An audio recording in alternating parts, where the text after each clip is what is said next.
What is up, guys, and welcome back to the channel. In today's video, we are going to be talking about one of the most controversial exercises out there.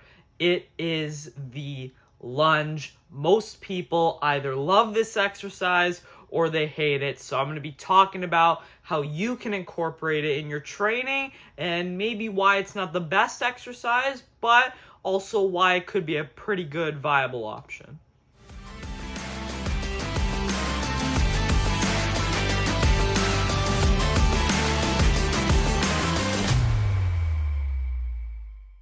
Alright, so I want to start with some of the problems that I see anyway with lunges, and most of them, to be honest, are not on the exercise itself, but on the people doing the exercise, because I see a lot of people in the gym, whenever they do lunges, they don't go very hard at all, and I think that's very common, and I also think it is a slight flaw on the exercise. It's kind of challenging anyway to reach muscular failure or be really close to failure doing a lunge, and there are a couple reasons for that. One, I see people, they don't use straps, so their grip ends up becoming a limiting factor, so they can't actually get their glutes close to failure at all because their forearms are given out, so they pick a really light weight and then they just don't go very hard. Their forearms are getting a sick pump, you know, they're gripping it like that,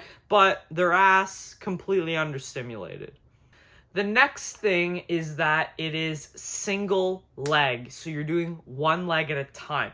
And I know there are some people in the fitness community or whatever, specifically names I'm going to call out, that love doing unilateral movements. That's probably Eric Janicki and Jeff Nippert. I see these guys all the time incorporating single arm, single leg exercises. But let's be honest, for the most of us, doing one limb at a time is just not going to be as good as doing both at the same time, because when you have to do one limb at a time, you got to push really, really hard on one side, and then you got to push really, really hard again on the other side. So it's taking twice as long, and you have to be in that pain zone for twice as long too. And most people that aren't super dedicated or hardcore in the gym, they just don't have the mentality to push themselves that hard for twice the amount of time. So it's a lot harder, again,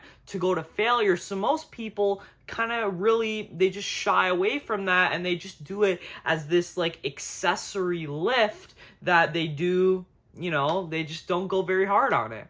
The next thing is, this is not, I see a lot of people, or I know some people anyway, they do this in replace of maybe like squats and stuff like that for their quads, but primarily the lunge is gonna hit your ass. It's gonna hit your glutes way harder than your quads. I know when I do it, I actually did some lunges today in my leg workout. It definitely hits your ass a lot harder than your quads. Now, there are ways to bias your quads more than your glutes by taking more shallow steps, but for the most part, it's a glute builder, not a quad builder. So if you're replacing this with traditional squats and leg extensions, I don't think you're gonna net the same gains from lunges in your quads as you are from like squats. Alright, so those are all my gripes with the lunge, but how can you incorporate the lunge into your workouts to make it a viable option?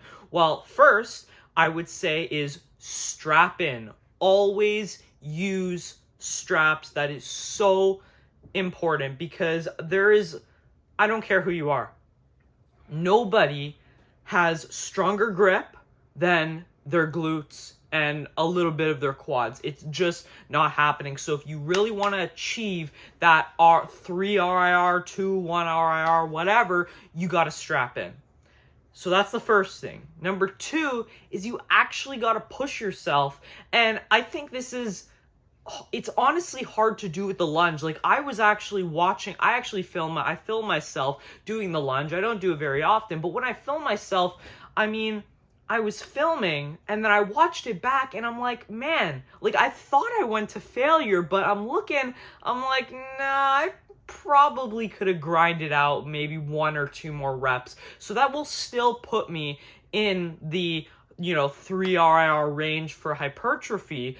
But I mean, I thought in my brain when I was doing that, I'm like, okay, this is it. There's no way I'm doing another rep. And you kind of have to stop like 1 rep in reserve because you're doing them unilaterally. You don't want to fail on one side and then one side gets slightly understimulated. You do 1 less rep on the other side. You want to do the same amount of reps on each side. So I guess a way you can fix for that is do all your reps on one side and then all your reps on another, but I didn't do that. So you got to push yourself. Basically you got to push hard and you mentally, and because you're doing unilaterally, it's going to take twice as long, so you got to lock in mentally and you really got to push yourself hard.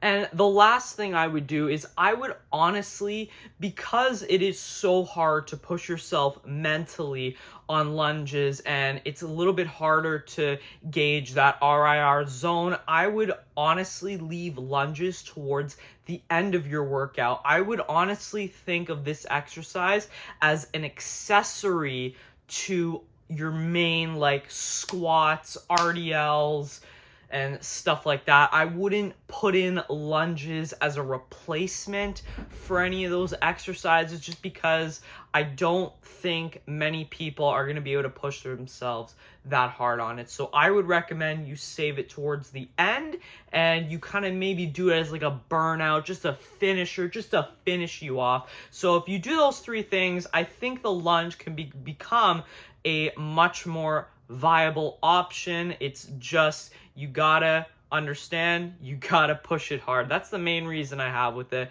But other than that, I think it can be great for glute hypertrophy. It's really gonna target that glute max and also the glute medius and minimus because you're doing single leg at a time. So those contribute heavily to stabilization.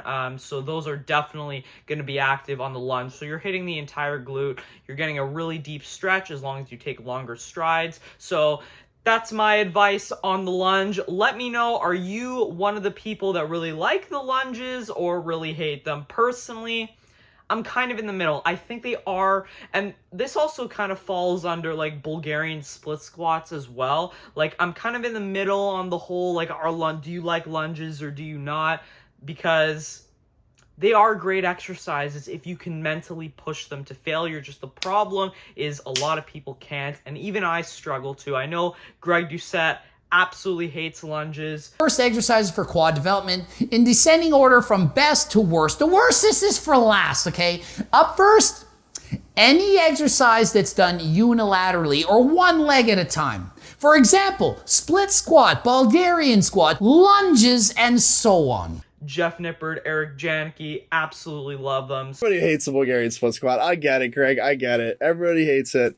This is an A exercise for me, guys. This exercise is literally such an amazing bodybuilding movement. So I sit somewhere in the middle, but if you do my tips, you push them hard, you use straps, you play to its strengths, I think it can be a great exercise for hypertrophy. So that's the video, guys. Let me know in the comments, do you like the lunge or do you hate it? And yeah, like if you made it this far, you definitely probably liked the video, so hit that like button. And if you are new here, please do subscribe. We just passed 700 subscribers. I didn't actually thank you guys for that yet, so I really appreciate it. It's growing so fast. I mean, I can't believe it. I mean, when I first started, never thought I'd reach 700 subs. So thank you so much for watching, and I will see you in the next one.